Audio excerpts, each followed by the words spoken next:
Thank you very much, Eva. And now I give the floor to our colleague, Jim Higgins, who is serving in the Bureau as Questor of this Parliament. Jim, you have the floor.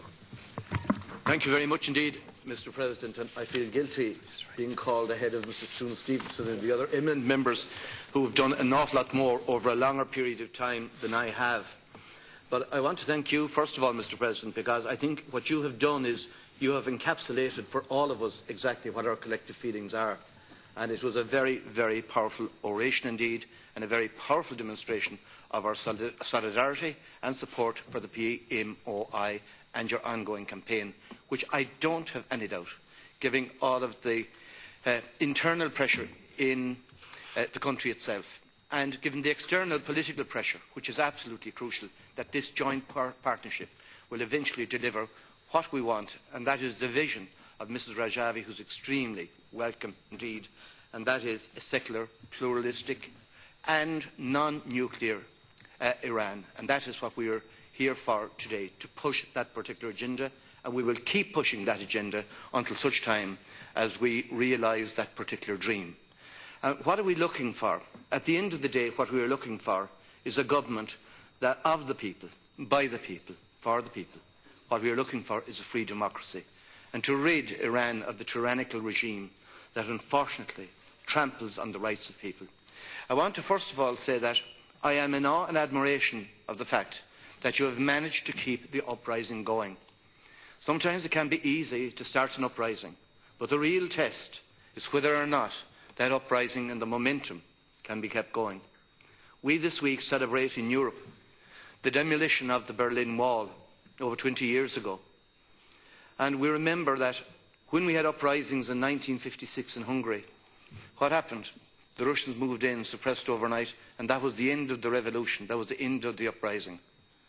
And the Danube ran red with blood. We had the same situation in relation to Czechoslovakia, led by Dubček, again suppressed, and that was the end of the uprising. What I admire about this uprising, however, is that you have managed to keep it going, and that is what is crucially important.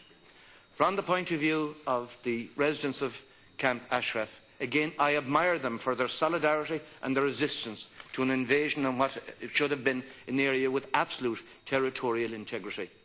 Unfortunately, that wasn't recognised by the troops and by the police who invaded that territorial integrity, and essentially we've seen the price in terms of loss of lives, the hunger strikes, etc.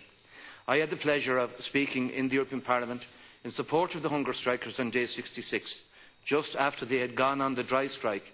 And we know from experience in Ireland, and it's a totally different situation, that once you go on a dry hunger strike, you're talking about a matter of days. And I do believe that the international pressure exerted by the European Union and exerted by the United Nations, that was crucial in terms of making the authorities see the light of day and allow these people to come off the hunger strike with dignity and to release them, because they had already defied several court orders in relation to the release. So there's no doubt whatever about it that had it not been for the international pressure, those brave hunger strikers would be in their graves today.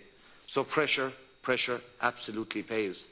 And last but by no means least, because there is a December deadline in relation to the displacement, it is vital that we up that momentum and that we up that pressure to ensure that this displacement does not take place. Because if displacement takes place, we are talking about a mass massacre. So we don't want another Srebrenica. What we want is action on the international front to ensure that it doesn't take place. So again, we support you, Mr. Rajavi, 100%. And I have no doubt whatever about it, but that given the internal and the external momentum, the combined efforts, that we will eventually see the realisation of your dream, and that is a democratic Iran. Thank you very much indeed. Thank you, President. Thank you very much, Jim.